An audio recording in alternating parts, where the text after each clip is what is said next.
कुछ देर पहले हम उद्धव ठाकरे का संबोधन सुन रहे थे और जिस तरह से वो संबोधित करते करते उन्होंने अपने इस्तीफे का ऐलान कर दिया है, उसके बाद तस्वीर बदल गई। जो दूसरा कैंप है, अब वो उनकी तस्वीरें हम लगातार आपको सामने दिखाएंगे। सुनील सिंह मेरे सहयोगी मेरे साथ मौजूद है। जी सुनील, क्या और डिटेल्स आपके पास? अब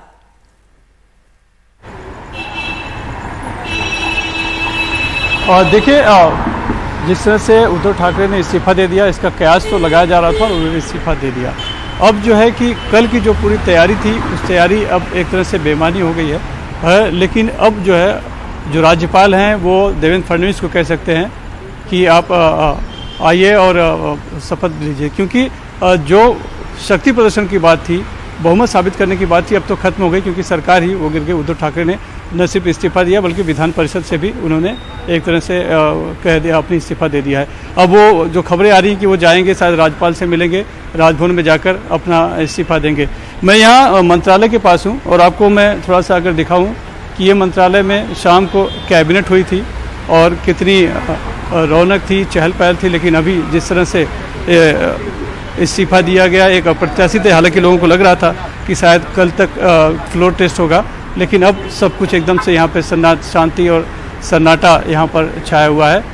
सभी के लिए एक अप्रत्याशित था, सभी को लग रहा था कि कल शक्ति प्रदर्शन होगा, फ्लोर टेस्ट होगा, उसके बाद स्थिति साफ हो पाएगी। लेकिन अचानक से जिस तरह की मुख्यमंत्री उद्धव ठाकरे ने अपने पद से इस्तीफा दे दिया, सरकार से इस्तीफा दे दिया और विधान परिषद से इस्तीफा दे दिया, तो अब सब कुछ यहाँ पर बदल चुका है, यहाँ पर सब कुछ शांत हो चुका है।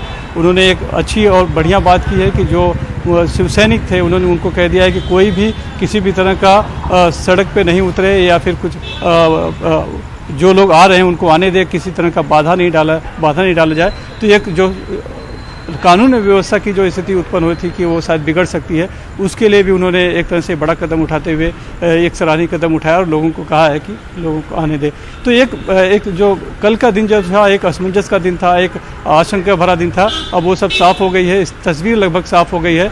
और जिस तरह से हमने देखा कि चंद्रकांत पाटिल जो बीजेपी के राज्य के अध्यक्ष हैं, वो देवेंद्र फडणवीस को मिठाई खिला रहे थे, तो स्वाभाविक तौर पर अब बीजेपी खेमा काफ़ी खुश है और जो बागी गुट है वो भी काफ़ी खुश है उस बात को लेकर, और उनके लिए अब रास्ता बिल्कुल साफ हो चुका है। तो जैसा देवेंद्र फडणवीस ने कहा था कि मैं पुनः इन, तो अब वो पुनः इन यानी वो फिर से अब एक तरह से आ ही गए हैं। अब बस देर है, तो शपथ लेने की देर है। तो बहरहाल काफ़ी कुछ स्थितियां बदल गई हैं इतने समय में ही, और आगे भी अब क्या होता है। अब जो दौर शुरू होगा वो होगा कि किसको क्या पद मिलेगा और कौन किसके पास कितना मंत्रालय जाएगा। हालांकि जिस तरह से ये पूरी प्लानिंग हुई थी उसमें ये सब कुछ भी पहले भी साफ हो चुका होगा, लेकिन फिर भी सब कुछ इस तरह से हो जाएगा। और तो उसके लिए अब शायद बहुत कुछ साफ हो पाएगा कि किसे कितने, अब लगभग 39 लोग हैं, उन 39 लोगों में कितने लोगों को कैबिनेट मंत्री का दर्जा मिलेगा, कितनों को राज्य मंत्री का मिलेगा।